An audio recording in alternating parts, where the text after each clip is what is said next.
Hello and thank you for taking the time to watch Nghe An TV, the official YouTube channel of Nghe An Newspaper and radio and television on YouTube. Here, we always update the latest and most interesting news every day. Today's program will have the following detailed content. Commenting on the US's efforts to resolve the Ukraine issue. President Vladimir Zelensky recently said that the summit between US President Donald Trump and Russian President Vladimir Putin in Alaska gave the Russian leader what he wanted. "It's a shame Ukraine isn't here because I think President Trump gave Putin what he wanted," Zelensky said. "He really wanted to meet the American president and I think Putin got it. Putin didn't want to meet me, but he really wanted to meet the American president to show everyone the videos and pictures of him here." Zelensky's comments came before Russia launched a drone attack across Ukraine, targeting a government building in the capital. The Ukrainian Air Force called it a record airstrike. Amid the ongoing conflict in Ukraine, President Trump has so far failed to push for a meeting between Putin and Zelensky to bring the years-long conflict to an end. President Zelensky believes that to end the conflict, the United States and Europe need to increase pressure on Russia. "We all understand that more pressure is needed on Putin," he said. "We need pressure from the United States, and I can say that I think President Trump is right about Europe and I am very grateful to our partners. Some of them continue to buy Russian oil and gas. This is not fair. We have to stop buying any kind of energy from Russia." Speaking about the possibility of a meeting with Mr. Putin, Mr. Zelensky said the Russian president had proposed terms that he could not accept. He also accused Mr. Putin of playing with the United States about the security guarantees that Ukraine seeks from its American and European allies in the event of an end to the conflict. Mr. Zelensky said that any security guarantees for Ukraine can only be based on our military. "I think President Trump wants to end this conflict. But if we are talking about a just and lasting peace, it is important to end the war and not have any possibility of aggression in 6 months, a year, or 2 years," he said. "What matters is not just ending the conflict but also lasting peace and security." Russia's neighbors are preparing for tense days as Moscow and Belarus hold the 2025 military exercises from 12 to March 16. These are the first major exercises since the conflict in Ukraine broke out in 2022. According to Politico on 8, some of the exercises will take place near the Polish and Lithuanian borders with scenarios simulating the possibility of confrontation with NATO forces. Lithuanian Deputy Defense Minister Tomas Godley-Oskar said that member countries are closely monitoring with seriousness, and affirmed that Lithuania and its allies are prepared and maintain solidarity. In response, many NATO countries are also holding large-scale exercises. 10 Nordic countries are participating in the Terracit 25 exercise. Meanwhile, Lithuania is implementing the Thunder Strike exercise. Poland is conducting Iron Defender 25 with the participation of about 30,000 soldiers. Polish defense officials said that the country will have an appropriate response to JAP 2025. Russia has maintained the JAP exercises every 4 years since 1999. Although introduced as defensive activities, some previous scenarios have raised concerns. In 2009, the exercise included a simulated nuclear attack on Warsaw, and in 2021, the forces concentrated in Belarus were mobilized for the military campaign in Ukraine just a few months later. Analysts say Zapad 2025 will be an opportunity to assess the state of the Russian army after more than 3 years of conflict with huge losses in manpower and equipment, but at the same time, it will also boost the wartime economy. NATO in an official statement affirmed that it did not see any direct threat to its assets but emphasized high alert. Masova affirmed that the scale of Zapad 2025 will not exceed 13,000 soldiers. Meanwhile, Belarus said it would invite observers from NATO and the Organization for Security and Cooperation in Europe (OSCE). However, some European research institutes believe that Russia's simultaneous conduct of 3 more exercises with countries belonging to the CSTO may make it difficult to determine the exact scale. In addition, Russian and Belarusian soldiers are also expected to practice with the Ornik missile system, a weapon capable of carrying nuclear warheads. The exercise areas stretch from Moscow, Leningrad, Kaliningrad, the Arctic, the Baltic Sea, the Barents Sea to the territory of Belarus. Some of the contents will be carried out only a few dozen kilometers from Poland and Lithuania, including the Suwałki Corridor, a 70-kilometer stretch of area connecting Belarus and Kaliningrad, for considered vulnerable points in European defense. Lithuanian military intelligence predicts that around 30,000 troops will participate in P 2025, much lower than the 200,000 in 2021. According to experts, this scale is hardly enough to serve an attack in cold NATO territory, especially when Russia is still fighting in Ukraine. However, some opinions warn that Moscow could use the exercise to test NATO's response through provocative moves such as airspace intrusion, cyber attacks, or disruption of civilian infrastructure. Deputy Defense Minister Liv Glay-Oskard acknowledged that it was difficult to completely eliminate the risk, but stressed that the army was capable of distinguishing a surprise from a real threat. In July, 2 drones from Belarus entered Lithuanian airspace, forcing the country to partially close its border airspace until October 1. The unprecedented attack on Ukraine, which hit a government building in Kyiv on October 7, showed that Russia was determined to continue the war. However, observers say the country's economy is sending out many warning signals. Last week, Russian President Vladimir Putin made a successful trip to China, strengthening ties with India, establishing an open-ended partnership with China and signing the long-awaited Moscow-Beijing gas pipeline deal. After Putin returned from Beijing, Russia launched its largest-ever UAV missile attack on Ukraine since the start of the war. Following the attack, U.S. President Donald Trump signaled his readiness to impose new sanctions on Russia. The country's economy is sending out warning signals, putting pressure on the Kremlin as the war shows no signs of ending. In the early stages of the conflict, the Russian economy proved much more resilient than expected thanks to stable oil and gas prices and increased military spending, which boosted wages and consumer demand. But as the war dragged on, this growth slowed, military spending increased, the ruble climbed, but oil prices fell, forcing the Russian government to face more difficult decisions. The ruble's rise means that Russia's dollar earnings from oil and gas exports will fall significantly when converted into local currency, putting huge pressure on the state budget and its ability to pay for domestic activities, especially military spending. The Russian Finance Ministry said that from January to August this year, Russia's revenue fell by 20% compared to the same period in 2024. According to analysts regularly surveyed by the Russian Central Bank, GDP growth could fall to 1.4% by the end of this year from 4.3% in 2024. They also do not expect it to exceed 2% over the next 3 years. As oil reserves and revenues grow, Russia is confident that it can solve social problems with money, said Alexander Proenko, a fellow at the Berlin-based Ken Center for Russia and Eurasia. But now that money is not as plentiful as before, it is time for them to set priorities. More than 3 years after the start of the war, Russia has shown no signs of abandoning its wartime economy. Indeed, President Putin's trip to China suggests Moscow remains focused on cultivating the alternative partnerships the Kremlin needs to sustain its strategy in Ukraine. But at the same time, economists and former officials say, there is a growing recognition of the limits of the country's current economic situation, which cannot be alleviated by new trade deals alone. Although oil and gas sales rose slightly in July, thanks to quarterly payments, primary revenues remain low and Russia is expected to end the year with a significantly larger budget deficit than planned. According to President Putin, the budget deficit in the first half of 2025 has reached $61 billion, or about 2.2% of GDP, compared with the initial target of 0.5% of GDP. The Kremlin said that Finance Minister Anton Siluanov recently reported to President Putin that the government is finding the resources to meet all its necessary commitments. The Russian government may have to cut budget spending on non-military infrastructure projects and subsidies for non-core sectors such as football clubs and inefficient nursing homes.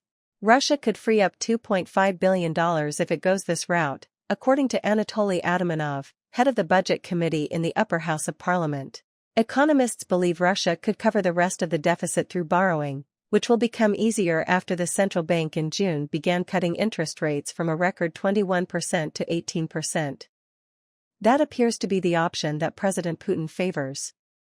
Russia could also tap its reserves, but that is seen as a less attractive option because Moscow has spent half of them on the conflict in Ukraine. Russian assets abroad are still frozen under Western sanctions, said John Kludd, a Russian economist at the German Institute for International and Security Affairs. Russia faces some unprecedented challenges in 2025. For the first time, it will have to consider real budgetary trade-offs. While non-energy revenues are expected to rise 14% year-on-year in 2025, the budget deficit will widen as spending increases much more sharply. Problems that will build up from 2022 include inflation, severe labor shortages and difficulties with cross-border payments following a series of Western sanctions on Russia, Poropenko said. In some sectors, economic stress is compounded by sector-specific challenges. With rail infrastructure overstretched and trade flows rerouted eastward, Russia's coal industry is suffering its worst losses since the 1990s. Many banks have also reported worsening loan quality. VTB, one of Russia's largest lenders, has provisioned over a quarter of its corporate loans against the risk that they will not be repaid. The group has gained about 20% against the US dollar since January this year. Weakening the currency to boost budget revenues could exacerbate inflation, a problem that Russian authorities have only recently managed to control. The central bank's decision to keep interest rates high helped bring annual inflation down to below 9% in July, after exceeding 17.8% in October 2022. But it has also angered businesses struggling with high borrowing costs. Despite the growing pressure, the Russian government has maintained its all-front, all-victory approach, with military spending nearly doubling since the conflict with Ukraine began. Even if Moscow and the Kiev reach some kind of ceasefire, that spending mentality is unlikely to change immediately. Experts note that Russia's armored vehicle stockpiles have been depleted by the conflict, and factories may have to operate at full capacity for years to replenish supplies, Klaus said. He stressed that the state will eventually have to restructure some investment programs. However, a ceasefire will not cause Russia to abruptly stop military production or drastically reduce the size of its army. Factories will continue to operate.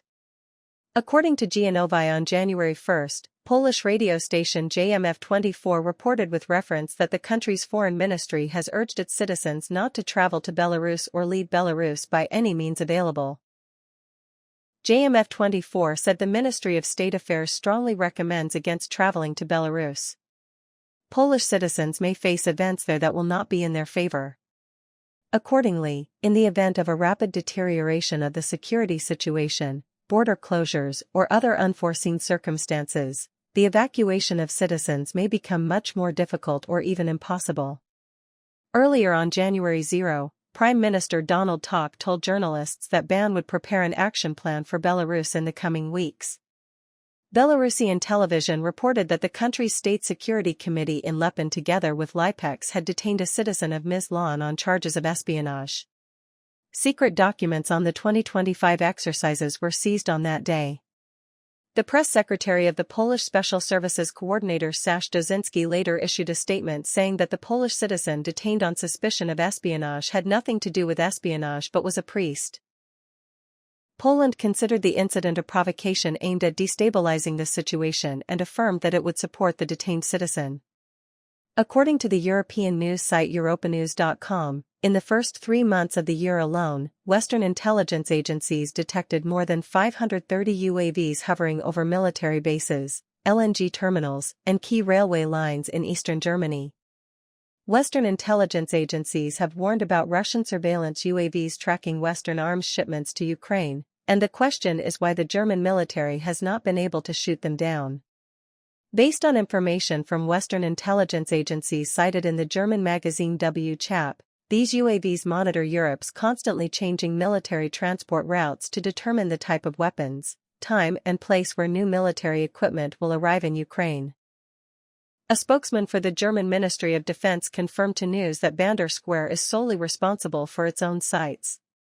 This means that security for civilian infrastructure such as railways or LNG terminals falls to the Interior Ministry and the respective civilian operators. However, even if authorized to act, the German military is bound by the principle of proportionality, which is to avoid at all costs any risk or harm to uninvolved persons, especially when it is not possible to be certain whether the UAVs are equipped with explosives. This makes the use of force to take down the drones extremely complicated and almost impossible.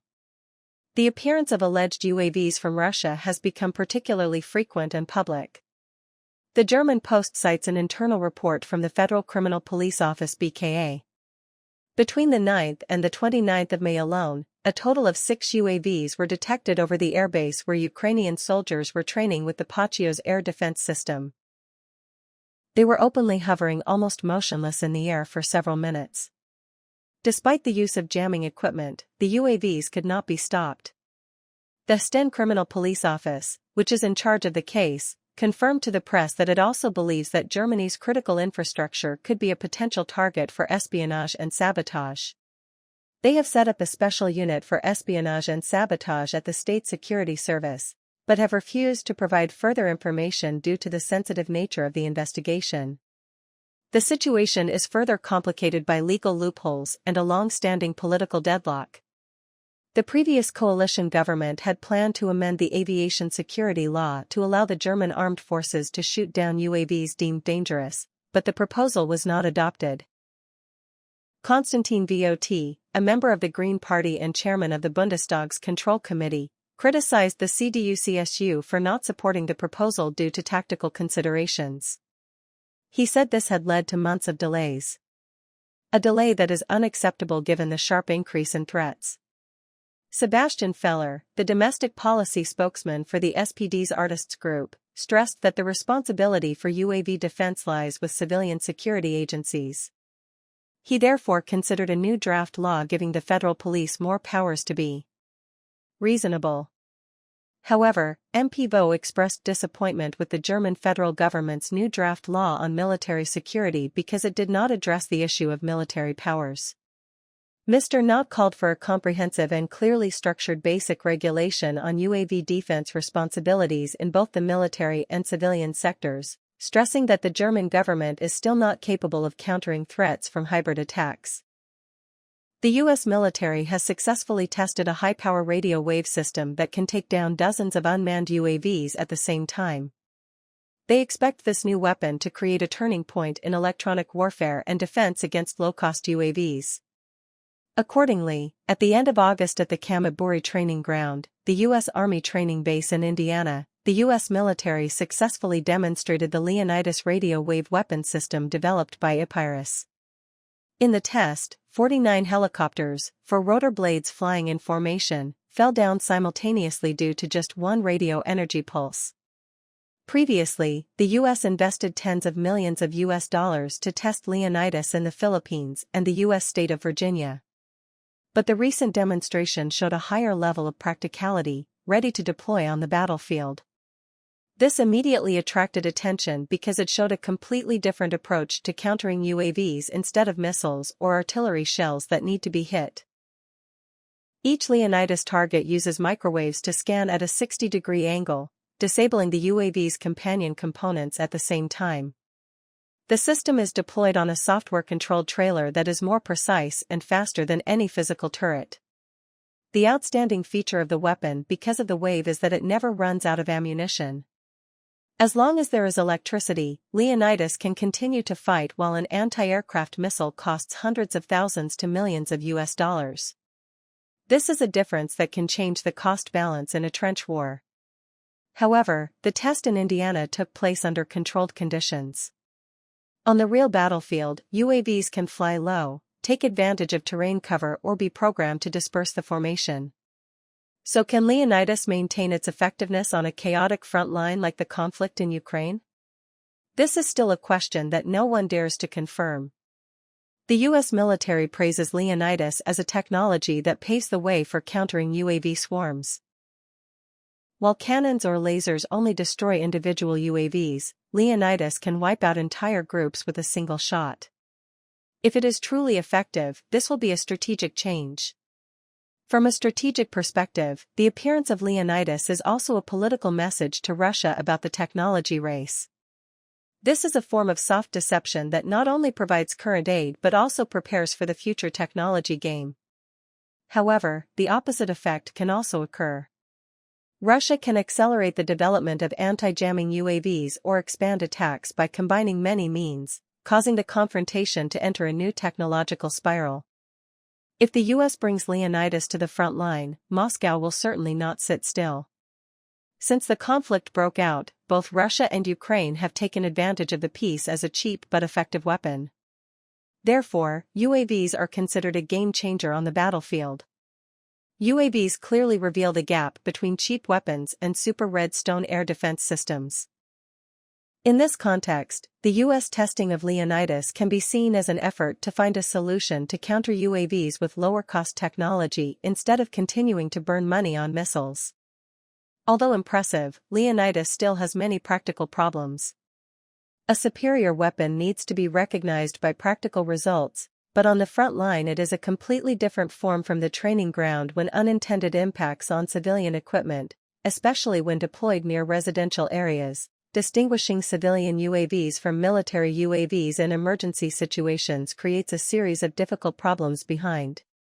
First, Leonidas's combat range is still limited because this wave only creates a certain defense zone and cannot replace the multi-layered air defense network.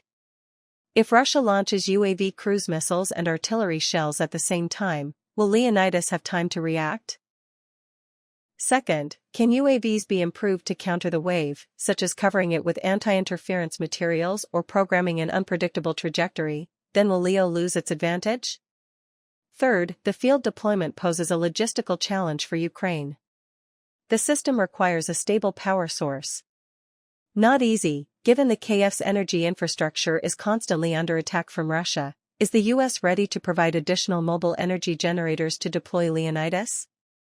Experts from the U.S. Center for Naval Analyses warn that Leonidas is promising but not a magic wand. This air zone is only useful when integrated into the overall air defense network and must prove its reliability in a real combat environment. In addition, training Ukrainian crews is not simple. Microwave technology requires high technical knowledge, regular maintenance, and a stable supply of components. If only deployed in small numbers, will they make a real difference on the vast front line? Leonidas is suitable for point defense but difficult to cover the entire front line of thousands of kilometers. Russia can easily redirect UAVs to avoid the microwave zone and continue to exploit gaps in Ukraine's defense system. It can be said that the Leonidas test in Indiana reflects a major trend. The race to militarize the electronic space from electronic warfare radars to microwave weapons. All show that the future of conflict will not only take place with traditional firepower but also in the invisible world of electronic waves. For Ukraine, if deployed, Leonidas can become an irreplaceable but complementary shield to the PIOS, NASAMS, and ARIST systems. For the U.S., this is an opportunity to test the technology in real combat, at the same time sending a message that Washington is preparing for a new generation of weapons. Leonidas brings prospects for countering UAVs, one of the most difficult challenges to deal with today. But from testing to real combat is a big gap where every hypothesis needs to be tested in blood and time. If deployed effectively, Leonidas can weaken Russia's cheap UAV tactics, reduce the cost burden for Ukraine and, at that time, the technological bite will temporarily tilt towards the West. On the contrary, if Leonidas shows its limitations or is neutralized by Russia, it may become an expensive experimental weapon rather than a turning point. In any scenario, one thing is certain: electronic warfare and microwave weapons will increasingly become the hot front of global security in the next decade. That said, it will still be a big hope for the U.S. to make a breakthrough on the battlefield and use microwave weapons as a psychological blow to the enemy. On 7th, Commander-in-Chief of the Armed Forces of Ukraine Alexander Ski announced that in the Brosops area of Donetsk province, the country lost 5 square kilometers but then regained control of 26 square kilometers last August. According to the Wiener military, during the summer campaign, Russian forces prioritized operations around Bogrops, deploying assault units. The Ukrainian army said these units briefly entered the city of Pops but were eventually repelled. According to General Ski, a similar rate of territory loss and recapture was observed near the town of Dpopilia, where Russian forces made a brief but strong advance in early August using infiltration tactics. General Sosky said the ropes axis remains one of the most challenging areas.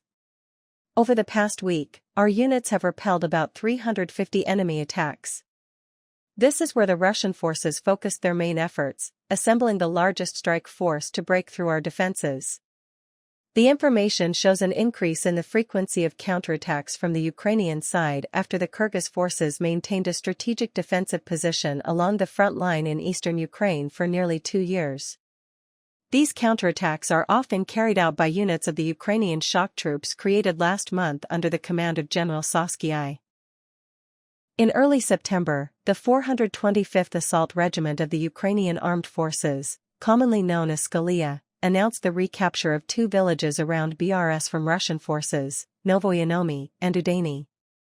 Russia continues to intensify its ground offensive in eastern Ukraine, focusing most of its forces on the stronghold of Pokrovsk in an attempt to seize the strategic logistics hub. According to the RBC Ukraine news site, 184 clashes took place on the front line on September 0. The majority of the fighting took place in the direction of Popasna, where Russian forces are trying to advance. The Ukrainian Defense Forces announced last week that the Russian army was preparing for a decisive breakthrough in the POS area. To achieve this goal, Ukraine said that Russia was moving troops and equipment into the city of Popasna. Russian forces have recently redeployed experienced Marines to Popasna to adjust their tactics. They are trying to penetrate deeper into the city of Popasna in small groups or even individually, trying to avoid direct confrontation with the Ukrainian army. The Ukrainian forces statement clearly states that the main objective of the enemy in Popasna is to get as close as possible to the positions of untrained aircraft operators or mortar operators. Trying to disperse our defenses, gain new positions and expand the boundaries of the gray zone. Meanwhile, on both flanks of the city, the Ukrainian forces say that the Russian army has intensified offensive operations with armored vehicles and vehicles. In this way, the Russian forces are trying to cut off the logistics of the Ukrainian forces and encircle the Brs area. In July, the commander-in-chief of the Ukrainian Armed Forces said that the Ukrainian army is determined to defend Popasna from repeated attacks by Russian infantry. In June, General Skyng described it as the hottest spot on the entire 1,200-kilometer front. The strategic importance of Brs is largely due to its unique geographical location. It has become the transport hub of eastern Ukraine and a key choke point for military operations. Located in the heart of the Donbas region, Pokrovsk is an important traffic junction connecting the Don and Dnipropetrovsk. The 2 highways H15 and M04 here form a cross-border traffic network. Pokrovsk controls the vital road route between central Ukraine and Donbas. If the Russian army takes control of Pokrovsk, Moscow can open the western Donbas route and lay the foundation for further attacks. Brothers is not only an important transport hub but also one of the logistics centers of the region. It houses large seasonal field hospitals and material storage bases that support key tasks such as supplying frontline troops, transporting the wounded, and maintaining equipment. For more than a year, Moscow forces have been trying to take control of the city, as if Pornlos fell, Russia could advance further, cutting off vital supply lines and putting other Ukrainian-held towns at immediate risk. On October 8, Polish and Allied aircraft were scrambled in what the Polish Armed Forces Operations Command called a precautionary measure following an airstrike on a Ukrainian area near the Polish border. After recording the airstrike, the Polish Armed Forces Operations Command said the aircraft was operating in Polish airspace. Ground-based air defense and surveillance systems were put on alert. Polish Prime Minister Donald Tusk has spoken out about the attack, calling on the US and European countries to push for an early ceasefire. Previously, Prime Minister Donald Tusk also emphasized that drones violating Polish territory would be strictly handled after detecting a drone in a province in the east of the country. The strengthening of patrol and surveillance activities for combat forces of NATO countries continues to be warned in the context of recent airspace violations, thereby preventing possible security risks. Military experts say that it is necessary to establish no-drone zones over important infrastructure, increase patrols of allies and invest in electronic warfare systems. Strengthening military cooperation activities with allies and continuously modernizing defense systems are considered key to ensuring each country from possible security risks from the current conflict. Recently, Ukrainian President Vladimir Zelensky said that nearly 60% of the weapons used by Ukrainian forces are domestically produced, up about 20% compared to half a year ago. He said that nearly 60% of the weapons in the hands of our soldiers are made in Ukraine. These are powerful weapons and many of them are very modern. However, Mr. Zelensky admitted that Ukraine has not yet achieved many goals in the defense industry, especially in producing air defense systems domestically or cooperating with other countries to do so. President Zelensky said that this is a major challenge that Ukraine must find a way to overcome. Mr. Zelensky and Ukrainian officials have long emphasized that promoting domestic weapons production is an important factor in ensuring the country's defense capabilities in the future. In July, the Ukrainian president called on the government to take measures to increase the share of weapons produced in Ukraine to more than 50%. In recent weeks, Ukraine has introduced several initiatives for the production of indigenous weapons, including the launch of the first production line for unmanned aerial vehicles in Denmark, carried out in cooperation with the country. Ukraine's FP company also announced that it has developed 2 new models of cruise missiles and air defense systems. The information was revealed just weeks after its 3,000 km range Flamingo cruise missile entered serial production. In its 2025 budget, Ukraine allocated $1.3 billion for defense production, in an effort to reduce its dependence on foreign equipment. In addition, President Zelensky continued to call on Western allies to provide more air defense systems, especially the US-made Patriot system. In July, US President Donald Trump announced an agreement to transfer indirect weapons to Ukraine. In this, European countries will purchase military equipment manufactured by Washington such as Patriotus to transfer to Kyiv. This support is carried out through the Ukrainian Priority Request List mechanism Pearl operated by NATO, thereby meeting the Kyiv's most urgent requirements on the battlefield. On 6th, President Zelensky said that the country is working to receive new contributions from partners in the PJL program. And this will be a focus next week.